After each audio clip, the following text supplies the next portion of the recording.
Here's how to change the valve cover gaskets on a Toyota Camry with a 3-liter V6 engine. Remove the engine cover.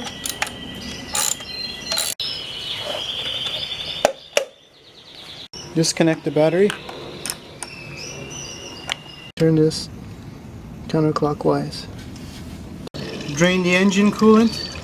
Remove the strut bar, which are two 14mm bolts on each side.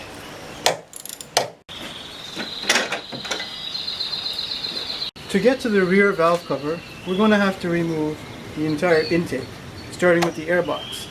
Make sure you label your connections and remove all the vacuum lines. And remove these clips to loosen the airbox.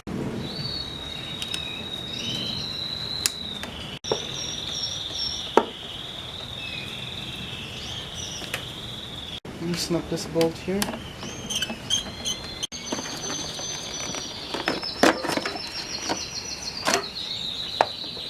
There is one more vacuum line that's attached here. Use a Phillips screwdriver to remove the hose stop.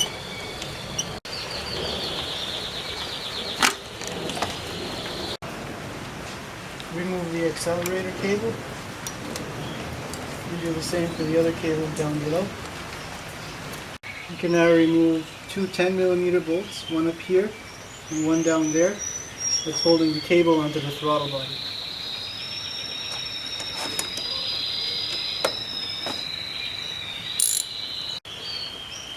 Remove the spring. I'm going to remove these wires. There's a clip holding it on here.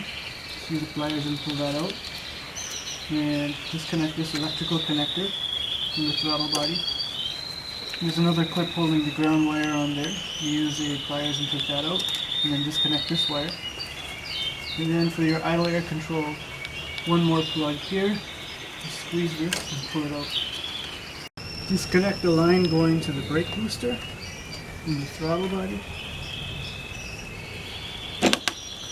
There are 4 12mm bolts that need to be removed to take off the throttle body.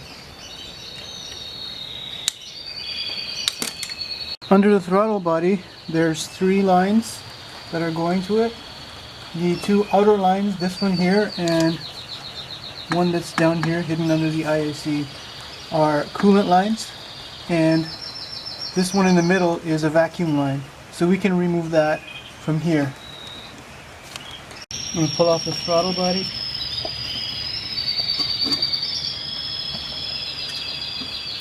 And this is the cooling line that we have to disconnect. Remove the throttle body. 2 10mm nuts to remove the EGR tube.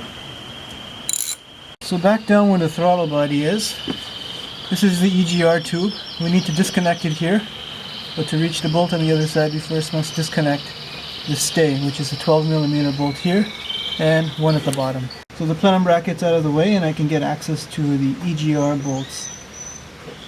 One in front and one that my socket is on right now. I'm going to disconnect the wire going to the EGR, and also there's one vacuum line here. Move this out of the way, and then we can pull off the EGR. Good. Remove the upper radiator hose.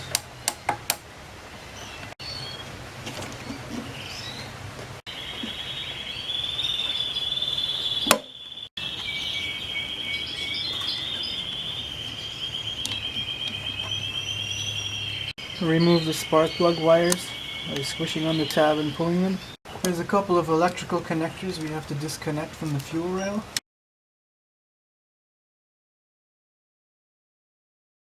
Let's remove this connector here, and then the wiring comes out of the way. There's a 10mm bolt that we have to remove to get the wiring harness out of the way. Disconnect the spark plug wires for the rear, and we can move the wiring harness out of the way. We're going to need to disconnect one more vacuum line here. To remove the fuel rail, there's a 10mm nut here and another 10mm nut over here that need to be removed. One vacuum line down here and one here goes to the EGR. can move this out of the way. Near the back of the plenum there is a 12mm nut that you have to remove that's holding some ground wires on. At the back of the plenum there is a 14mm bolt here that is holding it on with this stay. We need to remove this bolt. I've got my 14mm socket on the plenum. Just turn it little by little to get it out. At the front of the intake plenum there are two hex bolts that you have to use a hex socket to get off. And then there are two 14mm nuts, one here and one over here that you need to remove. And remove the plenum, pulling it off of the studs. Before taking off the plenum, disconnect the PCV hose, and there's also one bolt here that's holding a ground wire that needs. This is the intake plenum, PCV connection, and also the two bolts that hold it in at the back against the firewall. Always a good idea to use some tape to cover up the intake so nothing gets down into the engine.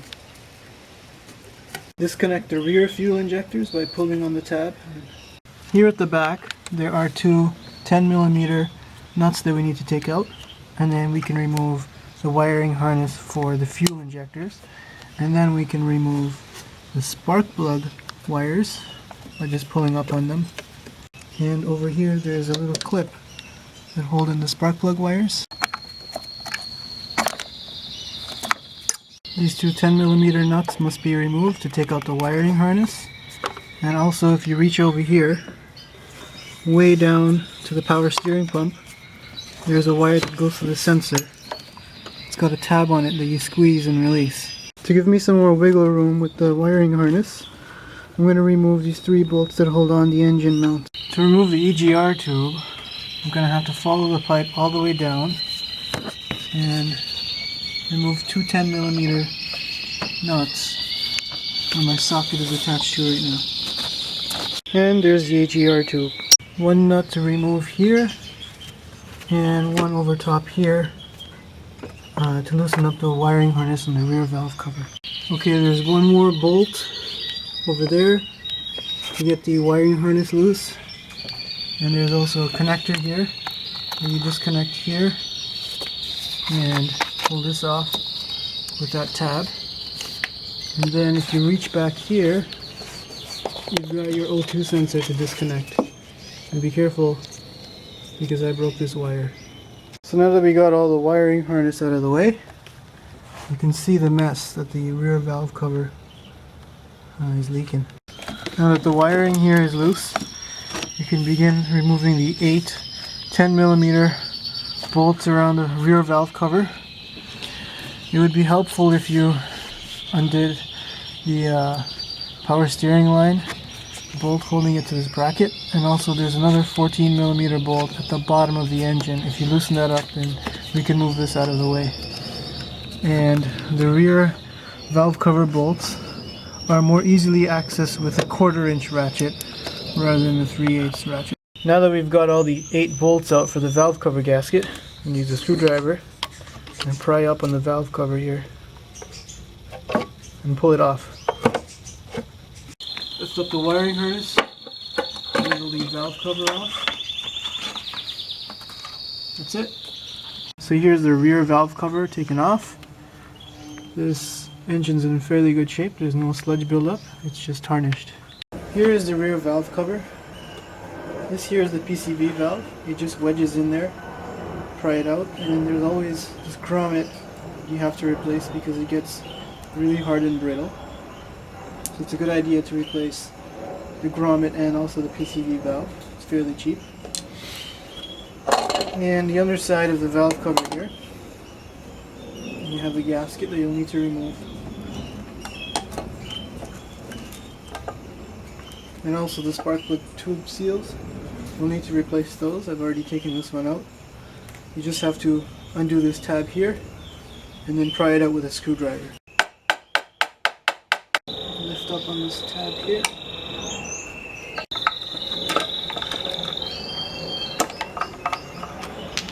I'm going to use some engine degreaser to clean up my valve cover. To install the spark plug seals, it's a good idea to freeze them at first. Then we're going to heat up the valve cover with a heat gun. Take the seal and coat it lightly with silicone, and then insert it. Use a big socket and a hammer and lightly tap it in. And use a screwdriver and lightly bend the tabs. I've got a new PCV grommet that I can install into the valve cover, and a new PCV valve. Just insert it into the valve cover. I've used some brake cleaner to clean up my valve cover, especially around the gasket area here.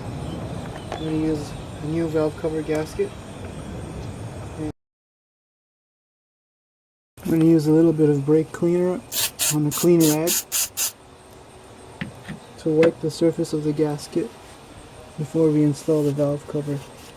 I'm going to put on some Permatex gasket maker in all of the corners and also where the surfaces are not flush. Installing the valve cover.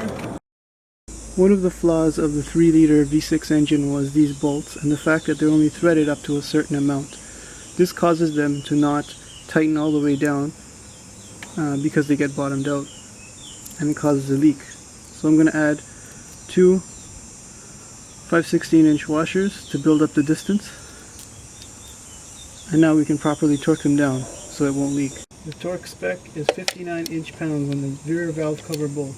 To change the front valve cover gasket, we need to first remove 3 spark plug ignition coils and this hose that goes to the air intake here. 10mm bolt on the ignition coil.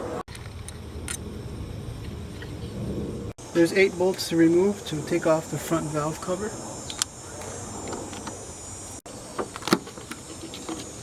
Use a flat screwdriver and pry off the front valve cover. Use some brake cleaner.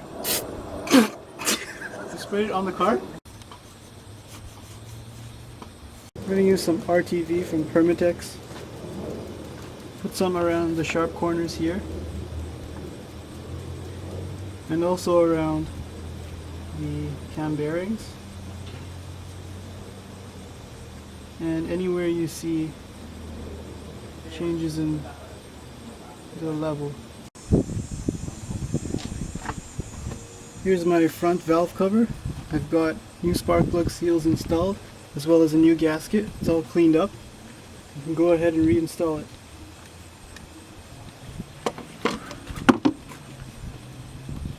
To put in the spark plug tube seals properly to seat this valve cover, we're going to catch 2 bolts just to locate it, and then use a screwdriver and run it along the spark plug tube seal around, and that should seat it.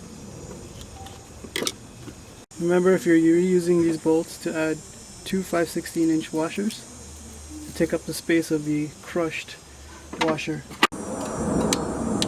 Torque spec on these are 59 inch-pounds. Reinstall the ignition coil. Now that the front and rear valve cover gaskets have been replaced, it's time to start putting things back together. I'm going to start by moving the wiring harness back in place and replacing the bolts and nuts where they tied down to the engine. Don't forget to plug in your O2 sensor down here at the bottom, and also this plug that went to the power steering pump that we plugged in down at the bottom. There are 5 10mm nuts that hold the harness on. One here, one here,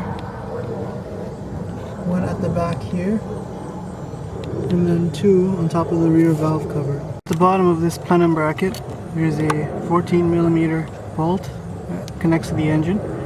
We need to tighten that up and also tighten up this 10mm bolt against the power steering line. Put on the spark plug wires. Be a good idea to replace these while you're at it. One more connector on the driver's side of the engine. Replace the wiring harness with the fuel injectors at the back.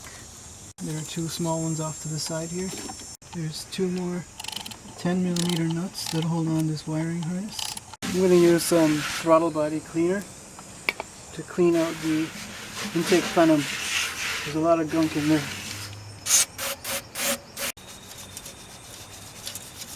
Replace the EGR tube. It's held in by two 10mm nuts. And it comes up to the top here. And there's also a gasket like this. Don't forget to put that in. Replace the intake plenum gasket with a new gasket. Now that the plenum is all clean, we can install it. But first make sure you install the ground screw at the back and also the PCV valve before screwing everything down. Put in the 14mm bolt at the back of the plenum. Be wise to use a piece of tape on the socket so it doesn't fall. Install two hex bolts in the middle and two 14mm nuts on the outside. Now that the plenum is in place, there's one more vacuum line that goes on here, and we can bring in the vacuum manifold and install the two 10mm nuts to hold this on. There's a couple of vacuum hoses to connect here, one at the back here, and then there's one that goes to the intake plenum down over here.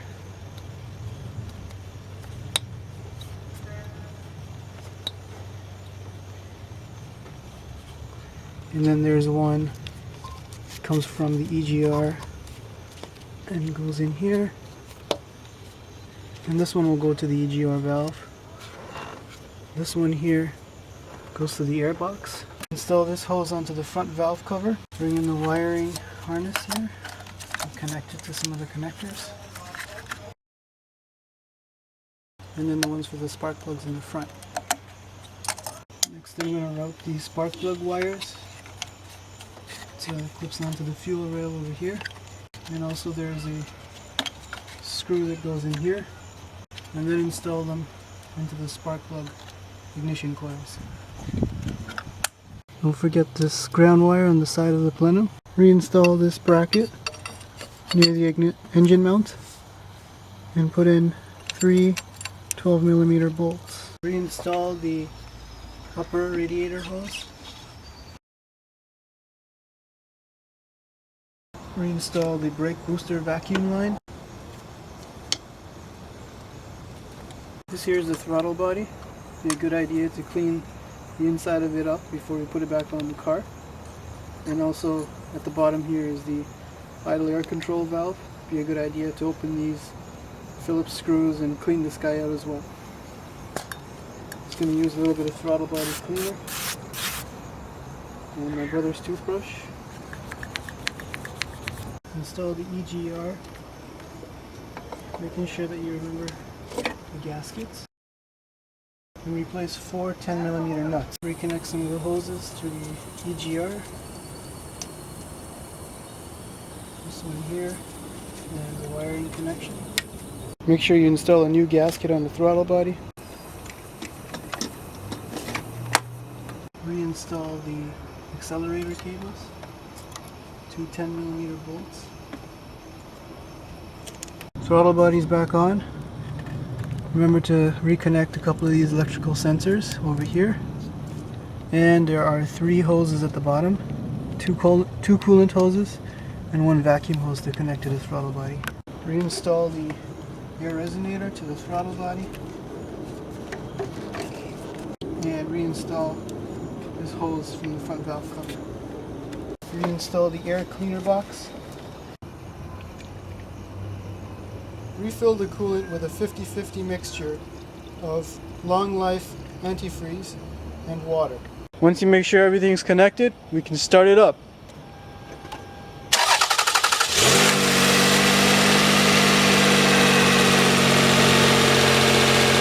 Once the engine has been running for a few minutes, double check the coolant level and refill if necessary.